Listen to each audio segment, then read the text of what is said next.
Bienvenue à notre post-it. Aujourd'hui, j'aimerais t'interpeller par une question. Comment Dieu répond à nos cris? Lorsqu'on a une difficulté et on crie vers Dieu, comment est-ce qu'il répond à cela? Si tu es intéressé de savoir à travers de la Bible, alors il faut écouter ce post-it jusqu'à la fin. Aujourd'hui, je propose un texte qui se trouve dans l'Ancien Testament, un texte en Zacharie, chapitre 1er et le verset 13. Il nous dit comme ça le texte. Le Seigneur répondit par des paroles bienfaisantes, par des paroles de consolation aux messagers qui parlaient avec moi. Zacharie se trouve dans un contexte très précis de l'histoire d'Israël. Tout Israël, ou en tout cas une bonne partie, se trouve en Babylone, dans l'exil. Et cette fois-ci, on est dans la période perse, dont Darius est le roi qui est à Babylone. Et en fait, Zacharie est resté à Jérusalem, il écrit des choses pendant ces moments difficiles que le peuple d'Israël était en train de passer. Et c'est un prophète qui a reçu plein de visions de la part de Dieu. Et le texte qu'on vient de lire se trouve dans une vision spécifique où il y avait beaucoup de chevaux avec des différentes couleurs.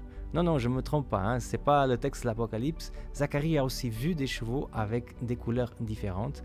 Et dans cette vision, pendant qu'il voit tous ces chevaux défiler, il y a quelqu'un qui pose la question « Quand est-ce que tu auras compassion de nous ?» Et en fait, le verset qu'on voit, c'est la réponse que Dieu donne. Dieu répondit avec des paroles bienfaisantes. Dieu écoute nos cris. Et quand on pousse un cri vers lui, il nous répond avec amour. Ça, c'est la première chose qu'on peut voir dans ce texte.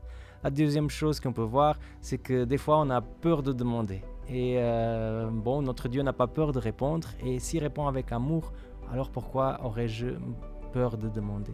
La troisième chose, c'est que l'histoire montre qu'il fait tellement bien les choses, qu'il dirige tellement bien les événements, que ça serait juste passer à côté de ce Dieu si on ne le demande pas dans les moments difficiles, si on ne crie pas vers lui dans les moments difficiles.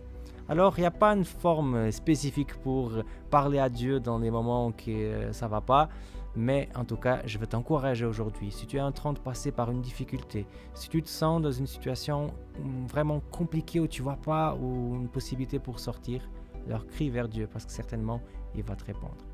Moi, je m'appelle Samuel Cogna et c'était le post-it d'aujourd'hui.